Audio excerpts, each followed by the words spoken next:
there were plenty of times where I knew I had 20, 25 messages on Instagram. I had some text messages, and I'm like, no, it's going to wait.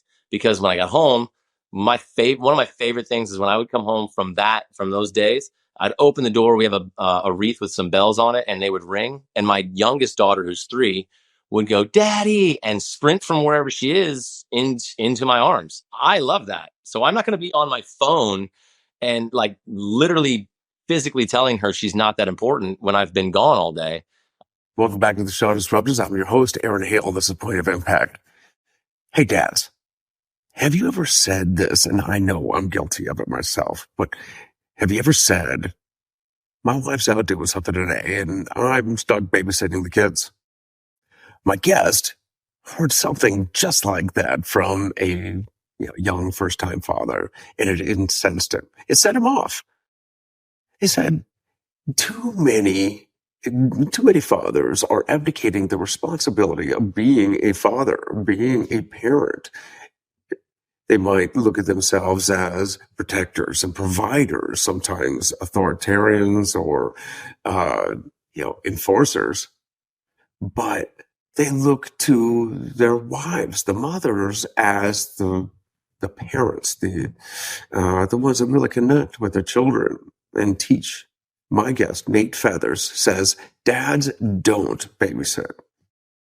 And he's been encouraging fathers to take up the mantle of parent and be a real dad, to be the coach, mentor, counselor, teacher, be a dad.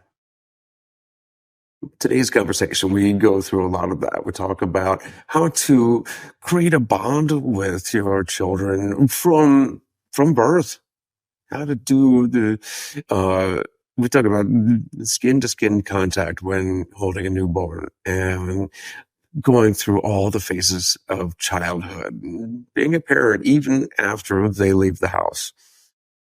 I really enjoyed my talk with Nate today, and I think you're going to love it too. Before we get into it, please, if you give the show 5 stars, leave a review, share it with somebody. It'll really help, and hopefully you'll connect to some of those other dads that you know with Nate and his story. Without further ado, my conversation with Nate Feathers. Dads don't babysit. All right, Nate, welcome to the show. I'm really excited to get into this, and I've been looking forward to this conversation for a while. Same. Yeah, I'm glad we get to do this for sure. I'll tell you what, I don't know where I first, no, I'm not sure where I first I learned about you, and I love the Instagram handle. Dads don't babysit. Yeah. So where did that come from? Yeah. Actually, that I was on a phone call with a friend who we were conference calling with somebody else, and he was doing a couple things, but he was a recent father. It was his first. So, and I want to say it was within a month or two of having a little guy. And so he was talking with me, and we were over the phone, and he's like, "Hey man, just want to let you know, if you hear the little one in the background, it's because I'm babysitting." And at this point, I think I had 4 of my 5, and I said, "Hold on right there. You're being a dad. Like we don't babysit. We are fathers, and you're doing the dad work right now." Like, and obviously, in that conversation, I'm going, "Well, of course, if I hear a baby, it's totally fine." Like I tell people sometimes on podcasts, "Hey, I may have a child come rolling in and jump across the screen or sit down next to me because I'm a dad and that's how it works," you know? So that's actually where it came from. I just said, "Hey man, we're dads. We don't babysit." That's a totally different thing. Well, I'm glad you took that perspective rather than the alternate perspective being, dads aren't allowed to have that job, like a side hustle of watching the neighbor's kids or something. But you're right. I've heard that said before. I may have even said it myself. Yeah. Like I gotta watch the kids today. Yeah. But it's I get to be a dad today. And that's the thing. Like I've got the kids, um, and I've got an opportunity. Yeah. I think even well before I was a dad myself, uh, there was this picture. Maybe it's from a previous generation, or maybe it's just kind of taught to us today. Maybe it's the trend of our society that we're kind of like we help make the kid, and then let me know when it's time to teach him, to throw the ball, or uh, you know, let me know when you're ready to learn how to ride a bike. I'm gonna go, earn the make the bacon.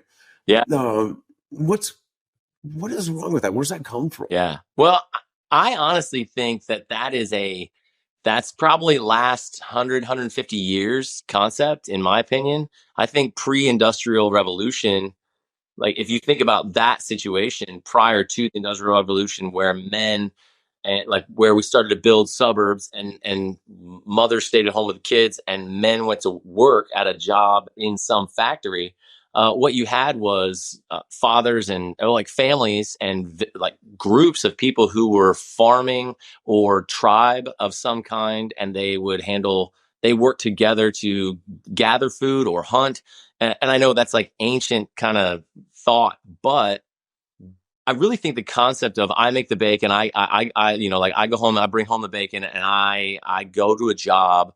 My job is to do those things, and the wife handles everything else. Comes from that going away in the Industrial Revolution. Prior to that, as the kids got to a certain age, and I think it was pretty young, the boys would go with dad wherever they were going. The kids were with them. So if you're in the fields, he's teaching you how to plant. He's teaching you how to hunt, how to be quiet, how to track an animal. Like he's teaching you the life skills of survival and living as was done at that time. And we walked away from that when we started to just go to a factory job, go work and come home. And I think that that's really where that came from. I mean, I have a background in the church, and I loved the cultural historical background studies of like the Jewish culture from back in the day. So when I think of Abraham and Isaac and Jacob, when I think of those generations of men, the children were from the fathers. Even though the women carried them, the fathers had a major responsibility because they were the ones that like when I look at all the lineages of the in the Bible, they're from the fathers, not the mothers. And that says something about that. And I mean, some people are going to say, well, that's the patriarchy or whatever, patriarchy, whatever you want to call it. I just look at that as there was a responsibility from the man to be the example and to lead and to teach his next generation. And we walked away from that when we started to just say, oh, well, my job's just to go to work. And when I come home, well, that's the woman's space. So when I'm at home, she handles everything else. I don't think it was like that prior to that. Kind of abdicated some of our responsibilities Yeah. without, without accepting abdication of authority. Right. Where the guy who comes home, like, you better, the mom says, you better, behave or I'm going to tell your dad. Right. Yeah. But then, I've heard and caught myself almost saying things like, uh, stop crying or I'll give you something to cry about. Yeah. And what about, don't make me come back into that, back there. Yeah. Or don't make me stop this car. Although for me, it'll be, don't make me make your mother stop this car. But you grew up in Northeast Ohio, right? Yeah. Right outside Akron? Yeah. Yeah. I actually, I grew up in Bath, Ohio. Oh, really? Right down the street from you. Yeah. Yeah. I went to Revere. You went to Norton? I did go to Norton. Yeah. Yeah. You guys were our first soccer game of the season. Yeah, I was doing a little, I was doing a little, Facebook, stalking, just a little, making sure I had the right guy. I'm like, no way. Yeah. I know that place. Yeah. Anyways, I wanted to ask you, what your childhood like? What was your example of, the father figure in your life? Yeah. I grew up in what we call the nuclear family, right? I grew up mom and dad in the house. Hmm. My mother was a stay-at-home mom for until I was in, I want to say it was fifth grade. So I grew up in the 80s and 90s. So it was, like latchkey kid kind of thing if your mom wasn't staying at home. Dad actually he studied to be a pastor. So he was a pastor by the time I turned 4. He took his first church. It actually was the church I grew up in. He ended up resigning like a week before I graduated high school. And so he stuck around for that summer, and then I went to college. But so I grew up same church. My dad was the pastor of the church. Everybody always says that, like, oh, when the church doors were open, we were there. I was the kid who unlocked the doors and shoveled the driveway, or the shoveled everything so you could walk in and open the doors. So we were there a lot.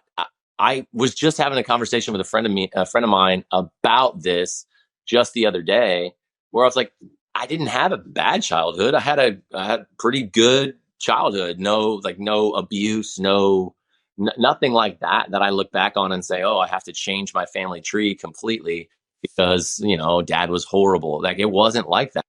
But it was very much a authoritarian, you do what I say because I said it. Uh, and it's the way it's what I say goes, that kind of thing. If I say it's the end of the discussion, then you have to stop talking. I grew up in that. And so some of the things I buck against now are that I've caught myself, just like you said, don't make me come back there, like, I'll stop this car. I have said those things to the older kids. We have had that where I just assumed that's the way it was supposed to be. I'm dad, so you do what I say. That's because that's what I grew up in. And so that became my default setting. A great, like, I still look back and go, I had a great childhood. From what I can tell, from what I remember, you know? You're right. We become what we're taught, and we learn from the examples, both good and bad. Yeah. But today, you're encouraging a more involved dad. And how do we connect Mm. with our kids? And this is like from birth, before birth. I remember, speaking of connecting, I remember when I've got 3 kids, and 13-year-old, an identical twin, 4-year-old toddlers, Oh, wow. because I shouldn't be the only one that's confused. But uh, when the twins were born, then this is something that didn't happen when my oldest was born. The nurses said, "Here, take off your shirt Mm. and hold your babies." Like, what are you talking about? This is skin to skin contact. Yep. What's that about? Yeah. There's a lot of research that goes with that, and I don't have all the sightings for it, but I kind of use an example that I got from college. It's going to sound weird, but I studied youth ministry and what was called intercultural studies. But what that was basically missionary work. And the one thing that one of my professors suggested was, he said that when you go to another country and you're going there to live there or to be there a long time, the first person that actually shows kindness to you or takes you in is a person that you will latch onto. And it's a natural instinct to do that in that kind of situation. Very much like when a baby comes into the world, it's a whole new thing for them, right? Like, they just were in this nice warm womb, they were safe, it's all they've known, and now they've just had this traumatic experience, and they're cold and people are touching them. What is going on? It's a whole new place, right? Well, just like missionaries that go to another country, if you get in country and get even picked up by the airport from, like in my case, from United States citizens, from Americans, then you will bond with them. And when you need something or you're worried or you have questions, you will talk to them. But if you get picked up by nationals, those people will be the people that you bond with and connect with and will reach out to. And so it's that kind of concept when it comes to skin to skin. It's bonding where they feel safe with you. They feel comfort and like that connection starts just from that kind of contact. So skin to skin is, in my opinion, it's one of the biggest things a dad can do when the baby's born, because it starts that bonding experience. I was actually so aware of that when my second was born. She had Dandy Walker cyst on her brain and had a lot of complications. So she was born in one hospital, and they took her to another hospital, to a children's hospital, to be in the NICU there. And I went there because I said, she's not bonding with the nurses. I'll make sure she bonds with me. And I would sit Hmm. by her incubator, because she had, and it had the Billy Rubin light on her and all of those things. And I would just read, like I was reading, this is so crazy. I was reading Dallas Willard's The Spirit of the Disciplines, pretty spiritually heavy book. And I just would read that out loud. So she heard my voice the most. If there was Hmm. any point at which I could hold her, I held her. I didn't want her to bond with somebody that she was never going to be connected to again. I wanted her to bond with me. And so I'm glad to hear that nurses are doing that in hospitals, because I haven't heard that before. It's more so we call it crunchy, a more crunchy natural concept, where midwives will be like, yeah, dad, get in here and, take your shirt off, hold the kid. I did. Hmm. It's huge. Yeah, in fact, it goes beyond simply the emotional connection, the even maybe scent or feel. It's down on the neurological level, the physiological level. Yeah. There's a connection there. When the twins were born, of course, my wife and I would be in the hospital. They were born a little premature and had to stay there, but Yeah. uh, that's normal for twins. However, we would each take one of the boys, would sit in a chair and feed them, chat with among each other, Yeah. and of course I can't read to them like a physical book Sure. because of my blindness. Yeah. But this kind of became a ritual, a routine as we brought them home. Yeah. We had two nursing chairs in the nursery, and we'd each feed one of the kids. But what was really funny is, I loved reading books. I loved when my mom used to read to me when I was a kid, Mm-hmm. but I couldn't do that for my boys. So what we did was we'd do story time. Yeah. And use what I use, audiobooks. Yeah. So we would listen to an audiobook together, and I would hold them. But of course, to give my wife a break, I would take both the kids, lay right down on the floor, Mhm. and would listen to audiobooks, like bedtime stories. Love that. Yeah. But of course, that left me, when they were both asleep, pinned to the floor. But we're still like little monkeys. These guys are still crawling all over me at 4.5 years old. And I love it. I love being a dad. Yeah. So I definitely made the connection, with all three of my boys. We still, all three of us, do story time in the evening before bed. Nice. And I think it's really important that we have that physical connection, touch. I think guys, I don't know if it's a man, like a masculine thing to be a bit standoffish, that silent stoic type. Yeah. But I get every chance I can to touch my boys because I can't see them. So if I hug them, kiss them.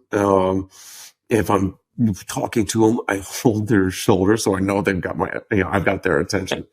And I want to ask you though, what do you see the biggest issues with dads today? Maybe the latest generation of dads, what do you want to tell them? Yeah. And what is it that you want to teach them? Yeah. Well, I love what's happening, because I've heard this statistic over and over again recently, is that millennial dads are like spending 3 times more the time with their kids than their own fathers spent with them. That right there is huge. It just speaks to a new wave of fathers wanting to be around their kids. I know plenty of guys that, specifically guys, because obviously I'm talking with dads. They're like, yeah, I don't really think my dad wanted me around. Like he just, he put up with me, that kind of thing. And I don't feel like that's what's happening now. Guys are wanting to be involved with their children. They want to be around them. And that's massive. But what I will say is, I still think, even though I see that and I'm a part of that movement, so I get to see it a lot more, it feels like, I'm wondering how big of a size of men that is, right? Like in the whole grand scheme of things, how many guys are doing that out of all fathers? And so I think it's trending, but I don't know how big. But that said, I what I want guys to learn, I sat down on the front porch after I dropped my oldest son off at college, and I had one of those moments where they always say your life flashes before your eyes. Well, my life with him flashed before my eyes, and I just thought that part of his life is over. He's not in the house anymore. And I got really sad because I just thought, wow, I could have been so much better. I could have done so much more. I could have been a better dad. And I really was like running through all the things that I would either say to him or did that just made me feel like I was being a total jerk. And I was just like, I regretted it. And I thought to myself, what I don't want from the rest of my children is I don't want to feel this regret on any of the rest of them. And then I thought, I don't want any guy to feel this. Like the last thing I want is for men to feel what I just felt, having been a dad, and then be like, oh my gosh, it's all over. They told me this day would come. When he was born, they told me, don't blink because the next thing you know, you'll be dropping him off at college. And at 23, Yeah. when he was born, I was 23. I was like, y'all are crazy. I got plenty of time. And I think that's because when you're looking forward 18 years, it feels like a long time. But when you look back on 18 years, it feels like it was a blip. And so I seriously I thought, I don't want men to feel what I'm feeling, and they've got to hear it so that they don't make the same decisions I made originally. Kind of do make all the mistakes with the first one, don't we? we're, Oh, we're learning. Like, sorry, whoops. But also, you're right. You're right. We don't know, or just that going back to that. We only know what examples we were given, but it happens. It happens so fast. yeah. And the funniest part is once we feel like we've gotten into a routine, the kid changes it on you, right? As soon as they get into, they like have a regular nap time. Now that now the boys aren't napping anymore, or a feeding time, or as soon as they get into some kind of a school routine, it changes. Yeah. And it's almost as though it's like every other phase of our lives, or area of our lives where we're forced to be in a certain level of discomfort. Mm. But that's growth. That's learning. If we're too comfortable, then we're not learning or growing. We may actually be backsliding. Mm. But the children kind of force us to learn and grow and pay attention. And then, of course, as soon as you get used to whatever they're throwing at you, they throw you a new curveball, and then it's over. Yeah. At least what that phase. Yeah. I wouldn't say it's over because you're still a dad. You said, fatherhood, parenthood never ends. Yeah. Right? Yeah. You send them off to college, but you're still their dad. Yeah. Yeah. It changes. It's always, like you said, they throw you a curveball, but all that is they're growing and you're growing. And so life is changing, you start off skin to skin and they're sleeping constantly, which is awesome because like being a good father just means taking a nap with them. That's fantastic. But then they start talking and then they want to interact and they're running around the house and then they want to play. Like every step is another, like every growth level for them it gets to be a growth level for you. When they go on to college and then they become their own man or woman, I think that's where I honestly, I think that that's probably, and I'm still learning this because I'm in this phase, but not as far as some, is that that might actually be the hardest part, is actually letting go of what you want for them and letting them decide and make all the mistakes and do all that. I feel like as much as you can do that while they're in the house, it's a great move. Like, let them fall, let them fail, let them screw up. But parenting adults, I think, or being the parent of an adult is probably pretty stinking hard. And I'm just stepping into it with my oldest being in college. But I say it all the time to him. I'm like, well, you're a grown man. Like, what do you want to do? Like, go do that. I'm here for you. I don't, you know, I think that probably gets to be, I guess I look at my dad's interaction with me at times, as a 43-year-old man interacting with I think he's almost 70 now.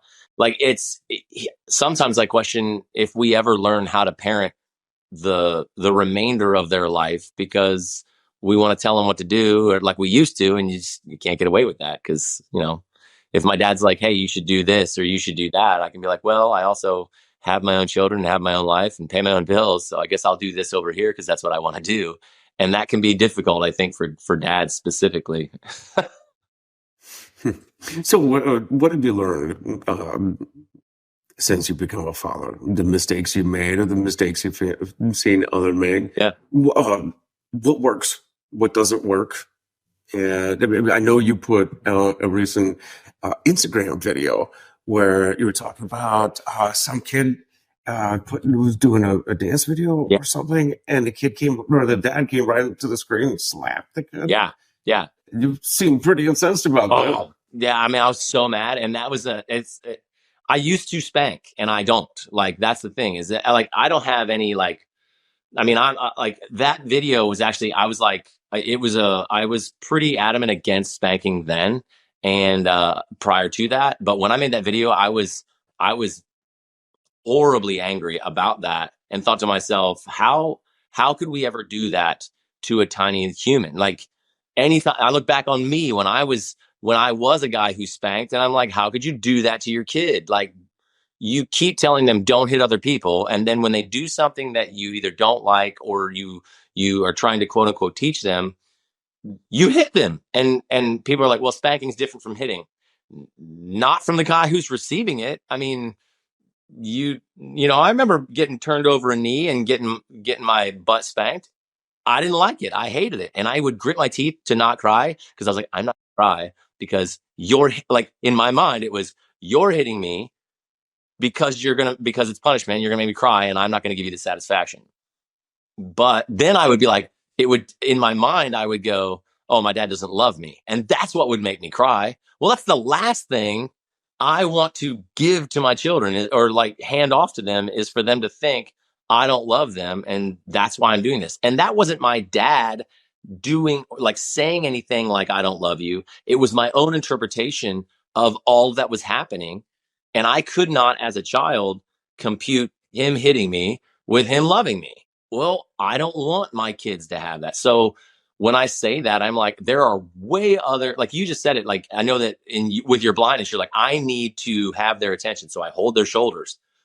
I mean, holding their shoulder, that's a great thing that dads could learn from you, to institute. Like, let me just touch you, let me hold you, as opposed to swatting on the butt to get their attention. Why does it have to be that?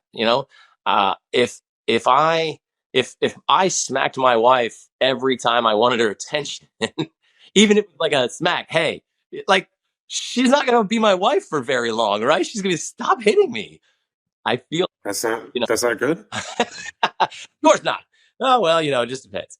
Um, but that's so, yeah, when I did that video, it was like a switch for me. I used to say, parent how you want, like, go ahead, and, like, if that's what you do, I'd like to understand how effective it is.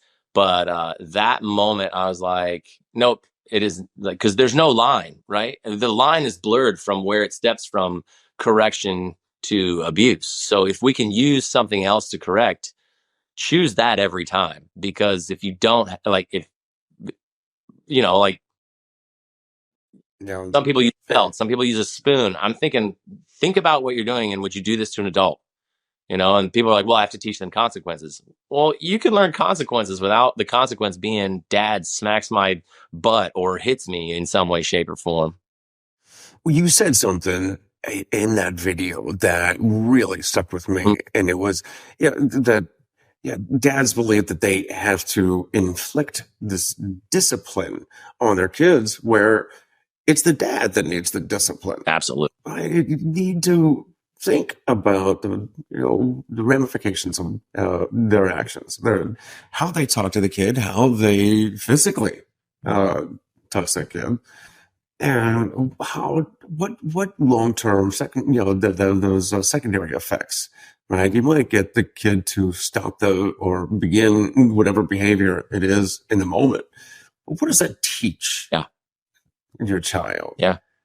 Are you teaching them violence? Are you teaching them anger? Yeah.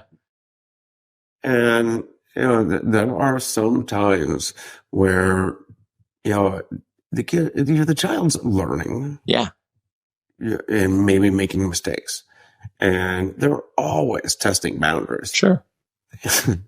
Like I said, my oldest is 13, so he's going through the most awful phase of every person's life, puberty. Oh. And I understand it. They're selfish. They're kind of know-it-alls. They're also self-conscious, and it's all very awkward and very scary, and it's also very exciting at the same time. Yeah. And I want to be a guide through it, not an authoritarian, not a disciplinarian.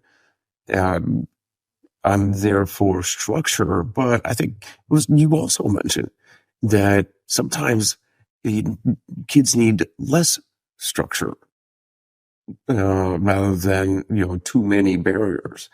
So how do you balance that? Yeah. Well, and I think it comes back to, we all have our own will. Even the littlest child, you can see it in them, right? They want something, you keep pulling them back from it, they're going to keep going for it. So I kind of came to a point where I was like, you're not going to stop the internal desire unless you teach in some way, shape, or form through your own life and through talking and any way, shape, or form that you can, that like you have to teach that right and wrong. And when I say that, I don't mean like every action has a right and wrong. I just mean like you have to teach them, like, how do we treat other people? We treat them the way we want to be treated. We treat them with kindness and things like that. Now, are there nuances to that? Yeah. I mean, if somebody, like, I look at it like this: if you come into my house with the intent to hurt my family, I'm going to, with extreme prejudice. I'm not going to treat you with love and kindness, because the love and kindness I have is afforded to my family, and you're coming with a threat. So I'm going to end that threat with speed and the violence, right? But at the same time, I don't teach my children that, because they're not in that situation. I need to teach them the kindness as they get more older, more mature, and they get more developed. Then I can start teaching nuance to that. Like, okay, yeah, we are kind. We don't hit. We don't treat people certain ways, and we do treat them other ways. However, when someone crosses a boundary, you have to be able to enforce that boundary. And depending on, someone crossing the threshold of the house with intent to hurt your family, that is a reason to not be kind. And, but you don't teach that to a 3-year-old. You teach that to an older kid. And I don't know where that level is, but you teach that to them as they start to cognitively understand. I guess I feel like, I feel like when you're teaching them, it's all coming back through how you act. You know what I mean? I feel like self-discipline is the best kind of discipline for kids, because the more self-disciplined I am in how I act, how I interact, what I do, and that doesn't just mean what I do with them. It means how self-disciplined am I in how I eat and my exercise, like in my finances. The more things I can stack on the side of me being a great human gives me the ability to inspire them and the authority to teach them from a place that they're going to sit there and go, I want what dad has. I want the body dad has. what does dad do? And then I can like be like, you see what I do. I eat this way and I lift and whatever it is I do, that's why I have the body I have.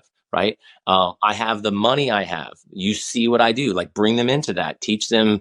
I mean, that's a huge lack in the United States is we don't teach our kids how to handle money whatsoever. But the more I teach them how to do business and handle money, the better off they are. And the more they see how financially fit I am, they're going to say, I want to be like that. I want to have these things and be able to do these things. And dad can do those things. So they're going to trust that if I tell them, oh, this is what I do with my money, or this is how I handle my business, they learn from that. And so it just comes back to me being self-disciplined enough to be the man I'm supposed to be, because that allows me the authority to inspire them to be the people they're supposed to be. You mentioned it earlier. Now, decades, centuries, millennia ago, we weren't just parents, the protectors and providers. We were the teachers. There was no government school system, and they came with us to work. They hunted, they gathered, they manufactured things, they farmed in the fields with us. And today we outsourced not just the education, but a large part of our parenting. Yeah. Right. Yeah. Because now they're their biggest role models, the people they spend the most time with, are this huge group of other kids and the teachers in front of them, right? Or their coaches. I think we need to take more of that back. Yeah. And I think we're seeing a lot of that with this whole wave of homeschooling. Way before it was cool. But COVID kind of made homeschooling cool. Yeah. Yeah. But parents are becoming parents even more nowadays. Absolutely. Because one of our primary roles is educator, teacher. Yeah. We've got to it's a different perspective. We're not just the disciplinarians. We're not just the structure. Right. But when it comes to, the toddlers, as a blind father, it's a constant challenge and adventure to find out what the toddlers are into at any given moment.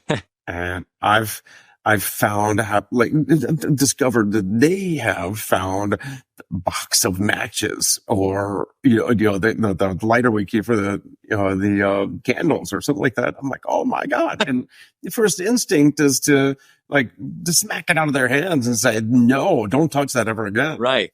But they're just curious. The kids don't know what that is. Yeah. Yeah.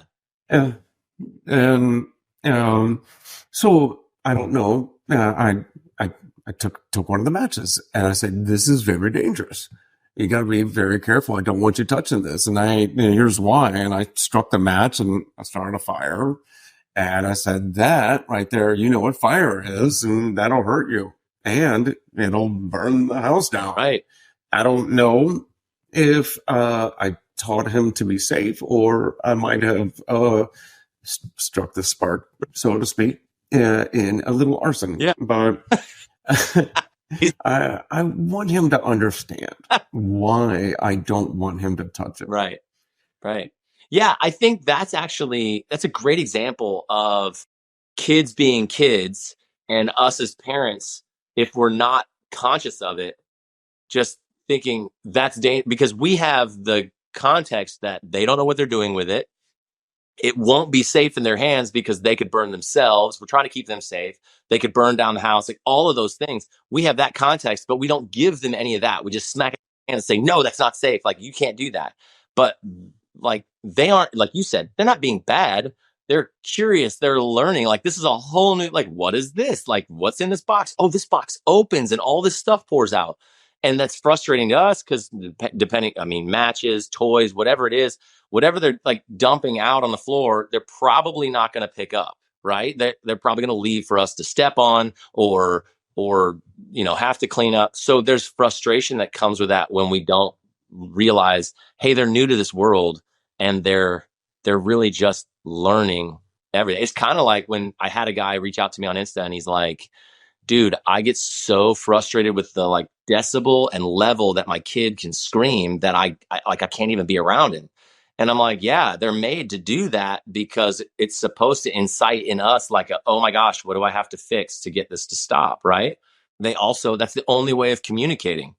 And so I just said to him the way I think about it now, and what helped me was that like I'm like, imagine if there was an adult who like I don't speak Russian, shows up and he's trying to tell me in Russian like that his family's in trouble and they're down the road and somebody's hurt and he's going to be scared and excited and yelling. And then I'm like, I don't know what you're saying, dude. It's the same thing with crying. It's a totally different language. It's the only one they have until they learn how to speak ours, right? And and doing that helped me go, this kid's trying to tell me something, not he just is screaming to be an annoying little punk. Like that's not what babies are doing. So it helps ease the frustration of like, oh my gosh, these decibels and this screaming is constant. What in the world? It changes how we view it so that oh, this poor kid needs something. What can I do to help you? I can't understand, but we're just going to start. We're going to check the diaper. We're going to give you some food. We're going to hold you close. Like, what is it going to take? And if it takes me walking around humming till you kind of fall asleep, then that's what you needed. But I just kind of look at that as like calming down, taking perspective and being able to go, oh, they're learning and they have no way to communicate anything at like when they're real little, but they're not being bad in my opinion. They're really not. They're being, and I have to remind myself of that because I still am a human, so I still will be like, oh, I'm frustrated with you too.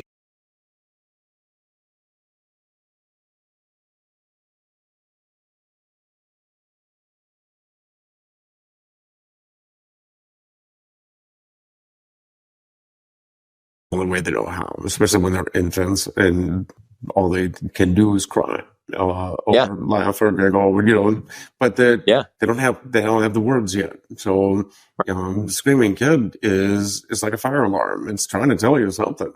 absolutely. But um, at the same time, yeah, I can definitely understand how that just creates anxiety and might cloud a parent's, dad's thinking. Like, Yeah, how do we, instead of why won't that kid shut up? It's like how do I respond to my child? And how do I yep, make that situation better? yeah. And I think the hard part there is this goes into like men are logical and women are emotional, and that's not a hit on women by any means. In fact, it makes them able to handle children with ease, a little bit more ease, because I'm not emotional. I'm more logical. So when a kid is upset or sad or all that, my first instinct is, well, why are you mad about that? Like this, and this makes total logical sense. You shouldn't be upset. And a mom will come in and be like, oh, baby, I'm so sorry you're upset. And we see that as coddling. The truth is, we could learn something if we could connect with them on the emotional level that mama does. And then as they become calmer, give them the logic. It actually enables us to connect with them and still teach them, from our dad perspective. But a lot of dads, we don't pause or slow down enough to go, all right, children are more emotional. That's why my wife is able to handle them differently and better. Sometimes it feels that way, better than I do. If I follow her lead on the emotional side and connect with them, then I can give them the logic of, it's okay, buddy. Like, we'll try tomorrow or we'll work on something. We'll work on it more and you'll get it. Like helping them that way is massive. Yeah, I mean, you gotta build that trust. I mean, you Yeah. are the protector, you are the teacher, and I think you have to build that relationship, that bond with your child, so that Yep. they trust you. Because, frankly, I think um, so many dads believe they could just do it with an iron fist and control the situation. And it's impossible to control a child. You could say, go sit in timeout and the toddler was just like, no. Yeah, and if they don't trust you, then they're gonna shy away from you. When you want them, you want to be their go-to, they're the first person they go to when they have a problem, a concern, Yeah. an emotion or a situation in their lives that they don't know how to deal with. Another one in your videos that I really loved was a recent one. It was like a prayer for Yeah. fathers, and I thought it was fantastic. It talked about um, may you love your wife so much that your daughter no other way to be loved. I thought that was Yeah. fantastic, and it was a great video. Um, but it shows the perspective. You want to, it's a family, and you want your kids to look to you not just as the structure and the authority, but more so as that teacher and the counselor. Yeah. Yeah. Yeah, they learn by mimicking, right? I mean, that's how my daughter was learning Spanish in high school. Mm-hmm. She's like taking Spanish classes, and she's like, how do like kids just do this so much easier than I do? And I'm like, well, little kids will learn it faster because my youngers are learning it in elementary school. And she's like, they're picking up on it faster than me. I'm like, well, they're just mimicking what they hear, and you're trying to do it like class wise. And we all learn. The best way to learn is to just mimic what the person who's doing it is doing, right? And that's why I just keep coming back to self-discipline is the best discipline, because if I do what I'm supposed to Mm-hmm. do what I do, not very much of what I say. So I could almost stop talking and just do what I'm supposed to do, and they'll be more likely to follow that than they are going to do to listen to me, you know? And so it just keeps coming back to, dad, be the example. Just be the example over and over again. What do you want your kids to be like? Are you that way? If you aren't, start. Like, you have to start making, and you're cognitive enough to go, I'm going to make this choice to be this person. So I'm going to start doing the things that that person does. And if you don't know, you start following somebody on Instagram or watching YouTube videos and start following those guys and go, these guys have what I want. I'm going to do what they do, and I'm going to listen to how they talk, and I'm going to start doing those things. And you'll change your family tree just by doing those things and letting your children see you, you know? I just flashed back to the Ben Stiller movie. Like he says it one time, and like Charles just starts going, Ash hole. The children are little like imitation sponges. They're soaking Yeah. up everything they see and hear, and they're just learning how to be human, but from all the other humans around them. So if you're their primary example or one of them, then you should act in the same manner that you'd want them to act. So, Absolutely. That's, yeah, gosh, now I'm thinking RMFE, rolling my fake eyes. All the times when I've acted contrary to the way I want them to act. Yeah. Like I said, we're all learning, making our own Oh, mistakes. man. So That's right. I hear them say things I say, and I'm like, no, don't do that. do as I say, not as I do. That's right. It's that worst parenting move ever, I suppose, right? Are there uh, any mistakes that you've made that you don't mind admitting to learn from, and hope that you can help others not make the same? Uh, you know what? I would say that there's so many mistakes that I do make that it's all just learning from them and constantly coming back to apologize. I would say the biggest mistake up until probably a few years ago for me was that I didn't want to apologize to stuff. Like I guess I was more arrogant than I needed to be. I screw up and I didn't want to admit that stuff, or I wanted to blame like in this instance, I wanted to blame them. I wanted to be like, well, if you weren't screaming and yelling, then I wouldn't have had to raise my voice. Well, yeah, but that's not how that works, right? So for me, it's the biggest mistake I made was not being willing to apologize and not being willing to apologize as quickly as was necessary. Um, it repairs relationships when I come back and go, wow, I really screwed up right there. I'm really sorry about that. But it also is an example. It also teaches them that one, I'm not perfect, and two, this is how we apologize and how we begin to mend relationships, specifically father to child. And I guess my hope is that I feel like men specifically are more arrogant. We don't want to apologize. We feel like, well, like again, it just comes.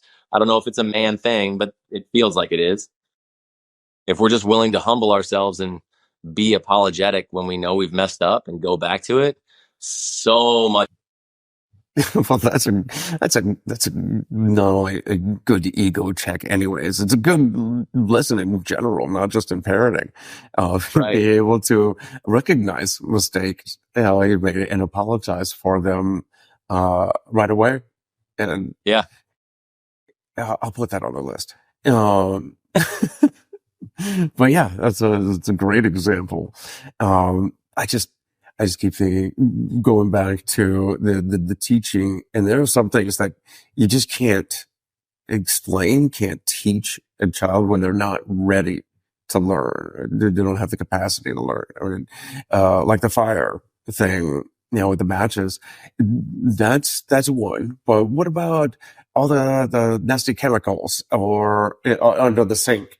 But you Yeah. can't demonstrate how bad that is for the eyes, skin, that kind of thing. So you put child safety locks or whatever, but how do you how do you decide what you can teach? Or, I mean, that's pretty cut and dry. But what I'm saying is, when do you explain and when do you tell? Yeah. If that That's makes a good sense. question. Yeah, that's a good question. Um, I don't know. I kind of feel like that's a feel it out kind of thing, where you they're not going to pay attention for very long. So you have a very short window. I get pretty wordy.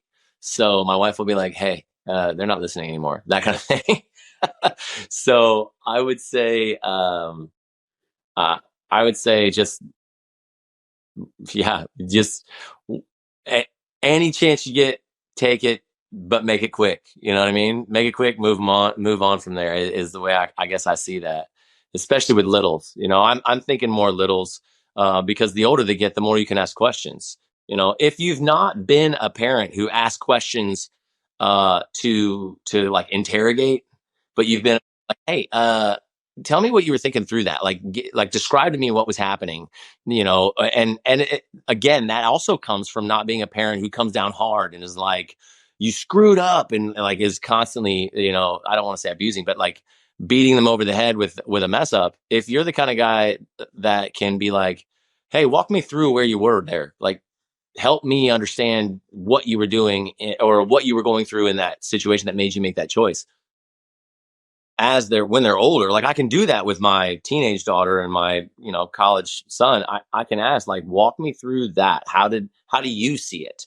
And be a learner. Let them teach you. That allows you to, as you ask questions like that, that allows you to learn what's going on in their mind, how they're viewing the world.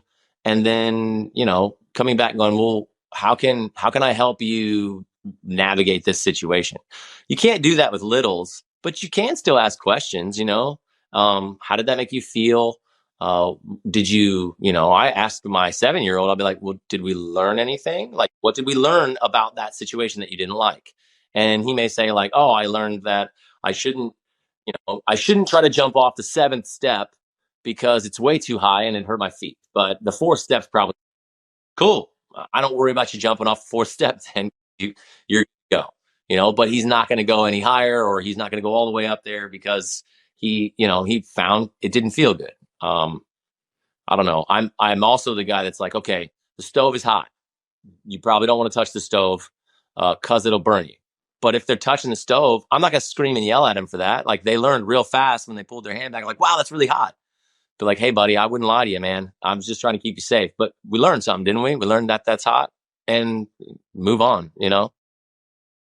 How do you stay present in your children's lives? Are there certain routines, rituals, calendar events, things that you plan out for, being a parent? Sure. We try, like, one of the majors for us, because we don't do a ton of like sports and we don't want them running all over the place and keeping them spread thin. The more I watch that, the more I'm like, well, if you're going from school to a sport, where are you eating? And again, we focus a lot on health, but generally what you're doing is eating something on the go, right? So we wake up late and we eat a granola bar. This is a normal thing. This is not what our family does, but like you wake up late and you're running to school, so the kids are eating some kind of cereal bar. Processed food. Then they're eating school lunch or they're eating something from home or whatever. And then when they leave school, they go to like soccer or football or baseball. But they're going one to the next to the next to the next, and all they're doing is not. In my opinion, I go, they're not eating well because we're going fast food and we're sleeping poorly and that kind of stuff. So for us, we don't do a lot of that. So what we do end up doing though is for that reason, we spend a lot of time around our kitchen table. And so we cook food that takes time. We clean up when it's over. There are like the standing rule is no toys at the table for the littles and no phones at the table for anybody who has one. So my teenage daughter, my 19-year-old son, for mom and dad, we don't have phones at the table because that's time for us to interact. So we do this thing called Guess and 10, where it's a card game that is basically you have an animal and there's different descriptors on there, but the person who's holding the card answers yes or no questions until we guess what animal it is. The kids love that. And it's a lot of fun. It gets pretty intense if you can believe that.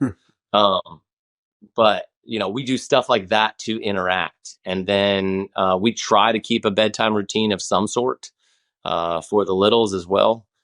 But those are the things that we do to stay present in our kids' lives. I learned that when you eat together, kids have a higher likelihood of eating healthier foods as they go into their own life. It also causes all of us to eat healthier. You're cooking at home. There's a lot of things around the family dinner table that enable a better health and a better life. So we have that in our lives. And then I have, like I told you before, I have a Christmas light hanging business. So in this time frame, I'm gone a lot, right? It's now dying down because we're so close to Christmas. But when I was in the midst of November, I mean, it was sun up, sun down. My kids are like, "Where's Dad?" constantly. So when I came home, there were plenty of times where I knew I had 20, 25 messages on Instagram. I had some text messages, and I'm like, no, it's going to wait. Because when I got home, one of my favorite things is when I would come home from those days, I'd open the door. We have a wreath with some bells on it, and they would ring. And my youngest daughter, who's 3, would go, "Daddy," and sprint from wherever she is into my arms. I love that. So I'm not going to be on my phone and like literally physically telling her she's not that important when I've been gone all day. So I'm like full open arm trying to catch her, try to be present with conversations they have.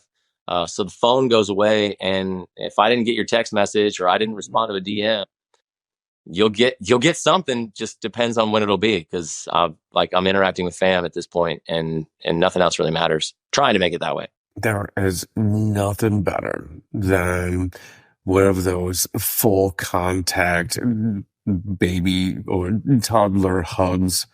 And they throw themselves at you with everything they've got.